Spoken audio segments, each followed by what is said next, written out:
I'm Caleb Alterno. I was once the girl in the red house, and now I'm the woman living beyond it. I spent years climbing out of the darkness, and now I'm reaching back to help you do the same. This podcast is about the messy, honest work of breaking cycles, taking your voice back, and building a life that's truly yours. Whether you're in the early days of your healing, maybe you're years into it, or you're ready to write your own story, you belong here. This is Beyond the Red House. I recently came across research from psychologist James Pennebaker that completely validated everything I've experienced and everything that I teach in Finish My Memoir. Here is what he did. He took 50 healthy college students and randomly assigned them to write for 20 minutes a day, 4 days in a row.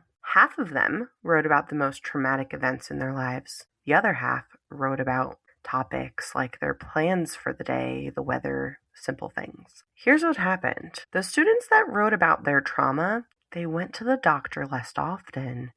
They had stronger immune systems, actual blood tests that showed their white blood cells were better at fighting off illness. And even 3 months after the study ended, they reported being happier than the group that wrote about everyday stuff. Just 4 days of writing, 20 minutes a day, about the worst things that have ever happened to them, and it made them physically healthier and emotionally happier.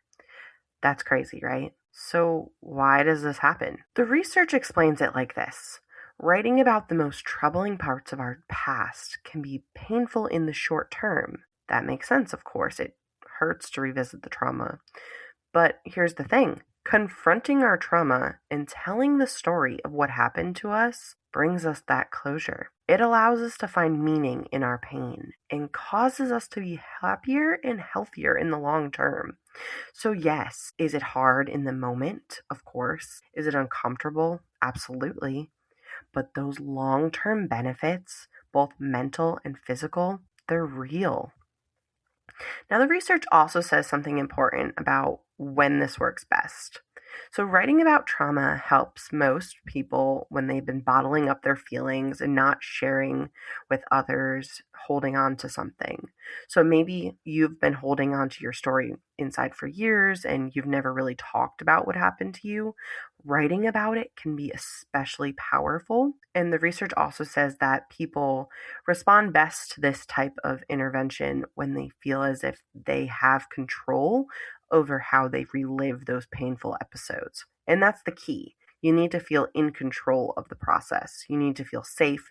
You can't just dive into that trauma with no structure, no boundaries, no support. So that's why I did finish my memoir the way I did, because I know from experience, you need the framework, you need that safety, you need that control over how and when you engage with your trauma. So let me tell you about my own experience with this, because it mirrors the research I found, and I was truly mind blown because I have been sitting here going, how is this possible? I spent 10 years writing my memoir. I was once the girl in the red house, and for most of those years, I was absolutely stuck. I would write a little, I would get overwhelmed, stop, come back months later, sometimes years later to try again. I would get overwhelmed again and I would delete it, I would stop. But when I finally finished the book and I wrote the story, the whole story from start to finish, something in my brain shifted. And the wild thing is now that the book is published, I don't even emotionally connect to that trauma. I can talk about it, I could read a passage from my book, I could answer questions about my childhood, and I don't feel that heavy, overwhelming emotional weight that I used to. It's like I wrote it, I processed it, and now it's just a story. It's just something that happened to me in the past, but it's not who I am anymore. The trauma doesn't define me, it doesn't control me, and it doesn't trigger me the way it used to. And I think that's what the research is talking about when it says that the writing brings us closure. Because for years, this trauma was big and scary. It's an unprocessed thing that lived in my body, my nightmares. It lived in my anxiety and my hypervigilance and inability to trust people, essentially. But when I finally wrote it all down, and I wrote it from beginning to end, I got closure. The closure I never thought I would get, right? Because especially if you have a parent like my mother, you know that they'll never apologize. They'll never take accountability for what they have done. And there's always that part of you that hopes for that I'm sorry. Them looking at what they did and going, you know what, you're right. I did hurt you and I apologize. You're never going to get that. If if you do, that's amazing, but very unheard of. So for me, I confronted it. I looked at everything directly, put it into words, organized it into a story. And doing that, I took its power away from me. I took my power back. It's no longer this scary, chaotic thing anymore. It's a story. It's a story that I lived, a story I learned from, and a story that's over now. And the research also talks about finding meaning in our pain. And that's what happened for me. When I was living through the trauma, and maybe when you were living through your trauma, it doesn't make sense, right? It feels random, it feels cruel, unfair, and you're sitting there going, okay, all these other people have it better, and this and that, and you can't see the purpose in it, right? And I'm never gonna say that, well, you had to go through that. No, you didn't, right? I will never say that, well, the trauma made me a better person. No, I made myself a better person because of my trauma. I had to deal with it. So that's a huge thing for me. I hate when people say, well, look how you turned out. Yeah, because I did the work to turn out the way that I am. Anyways, let me not go on that rant. But it did force me to look at my trauma differently. It wasn't just something that was done to me anymore. It was something I survived, something I grew from, something that helped shape me into the person that I am today. I will never say that I'm grateful for what my mother did ever in my life, but I am so proud of who I became in spite of her. That's the meaning I felt. That's the closure I came from writing. And I know this works because it worked for me.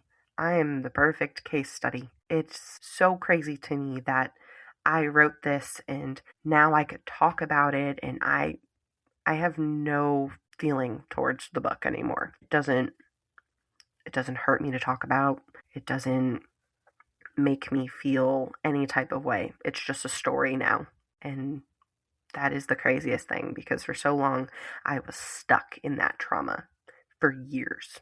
I would sit down, I would get overwhelmed. It controlled me. Felt like I had no control over my own life. But once I created the structure for myself and I built these safety boundaries when I wrote through the story with intention, everything shifted. I started to feel less controlled by the trauma. And a really important thing, I started to see myself as a survivor, not a victim. I reclaimed my power. I'm a survivor of what I went through. I survived and I came out a way better person than anyone thought I would be, truly. And by the time I did finish my manuscript, I felt different. I did. I truly did not feel emotional weight around it anymore. I finally was able to process everything and make peace with it. And that's what writing does. That's the power of confronting your trauma and telling your story. And this is why I created Finish My Memoir, because I want to give other people the same structure and support that finally helped me finish my story, that finally gave me my life back. I was not able to sleep for the longest time. Now I still have a hard time falling asleep, but I don't have nightmares anymore of my mom. And that is the most amazing thing. It took me 10 years. And I say this all the time. It took me 10 years. I don't want anyone to take as long as I did to feel better, to feel like they have their life. And I say truly, if this worked for me, it could work for you too. Because I was stuck. I was drowning in my trauma. I did not know how to get out. And I do want you to remember the research said that people respond best when they feel like they have control over how to relive those painful episodes. So you cannot just force yourself to write about trauma with no support, no structure, no boundaries. Take it from me. It is very much re traumatizing. You go through events in your life and you look at it through a different lens and you see different sides of the story while you're writing it. And that can re traumatize you. I I need to stress this. You need to feel safe and in control, and you need to know when to stop because that is extremely important. You need to know when you need to stop and give yourself a break and not drown in that pain. And that is why I stress this when I teach the safety structure, because I know what it's like to write about it without any framework. It is extremely overwhelming, it is scary, and it can make things worse instead of better. And that is why I stress this. I don't want anyone to just start writing their story and think, oh, she did it, it's fine. You need to have structure, you need to have boundaries, you need support because it can be harmful instead of healing if you do not. And something else from the research that I did find fascinating, the students who wrote about trauma went to the doctor less often. So they had stronger immune systems. And writing about that trauma didn't make them feel better just emotionally. It made them feel better physically. And honestly, I've experienced that too. Before I wrote the book, I had major migraines all the time. I always had stress migraines, truly. And after finishing my book, my migraines have absolutely lessened. I still get some once or twice a month, but not as much as I was getting them. I sometimes was getting them once or twice a week. And I'm not saying that writing cured everything for me, but I generally believe that carrying all of that unprocessed trauma was making me physically sick. By releasing it, processing, writing it, it freed up that energy in my body that has been tied up in holding onto that pain. So, if you've ever been thinking about writing your own story, if you know you have a memoir inside you, but you're scared, you're stuck, or you're overwhelmed, I do want you to know this: writing can heal you. The research proves it. I've lived it. But you don't have to do it alone. You don't have to figure it out by yourself. You don't have to risk getting overwhelmed or re traumatizing yourself. And that's why I created Finish Your Memoir, the 90-day program for trauma survivors, to give you the structure, the safety, the support you need to write your story in a way that heals instead of harms you. And if you're ready to confront your trauma, to tell that story, you're ready to find closure and meaning, I'd love to help you. So thank you so much for listening to Beyond the Red House. Keep building beyond whatever tried to break you at your own pace, in your own way. If you found value in this episode, there are 3 ways that I can support you. So first, excitingly, I just launched the Beyond the Red House community.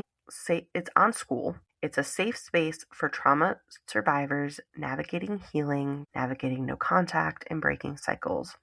It is $5 a month, and I do want to stress lurking is totally valid. You don't have to post to belong to the community. I'll have all the links in the show notes. You could also download the new free unsent letter template. It is the same 5-part structure I used to write hundreds of letters through my healing over the last 10 years. And of course, if you want to read my full story, you could check out my memoir, I Was Once the Girl in the Red House.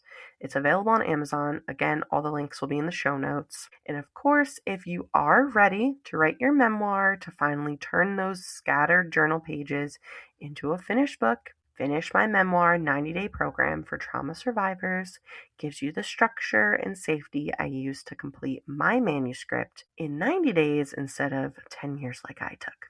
So it helps you without losing yourself in the process. You could also request a free clarity email. It has a couple questions that just in case you need help deciding or you want a little bit more info. So everything will be in the show notes. I will see you next week. Take care of yourself.